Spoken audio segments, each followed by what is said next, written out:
list of any parts or replacements that they need to order for us. The align hone of the main bearing saddle in one of the blocks came first.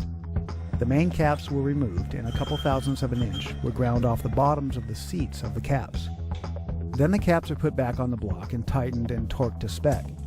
After being cut, the opening is no longer circular. It's a slight oval. The size is checked with a dial bore gauge, and the honing stones are inserted and expanded until the proper drag is felt. The honing drill is lined up with the stones, and once the oil starts to flow through the tube above the block, the stones are passed in and out while the drill is running. As this happens, metal is being removed, and the oval shape begins to return to a perfect circle. As the stones take off metal, the block and caps begin to heat up. The machinist checks the size with a gauge and then takes a break to let the block sit and cool so the metal will return to its true size. After a few minutes of cooling, the stones are run again and the progress is checked with a gauge.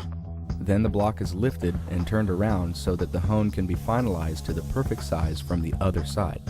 This is the first process for the block because the next two things to be done depend on a perfectly straight line through the main bearing bore for proper mounting to the machine. For decking, the alignment dowels for the heads are removed and the block deck is leveled.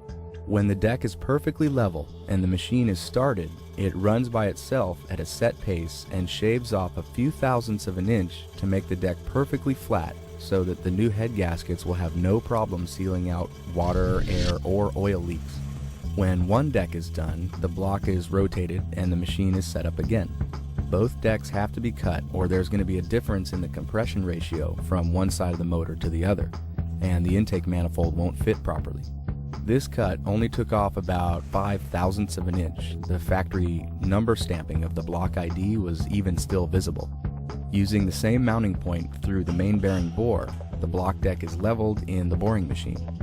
The machine needs to be set in the approximate center line of the first cylinder bore. Then the machinist tells the machine that it's a V8 and presses go, and the machine will take care of the rest for the first half of the block. This particular machine will then center itself in the bore, and then the cutting tool for the proper overbore size, which was already set up in the spindle, will go to work once it starts to spin. This machine knows how far to go down in the bore for each engine type that is programmed into it. When one bore is done, it will retract the spindle and automatically move to the next bore and center itself once again. It will go through and cut all of the bores to size for this first side of the block. The block will then be lifted out and flipped to the other side to get finished. A piston bore that is still the original diameter, as when it left the factory, is said to be standard size.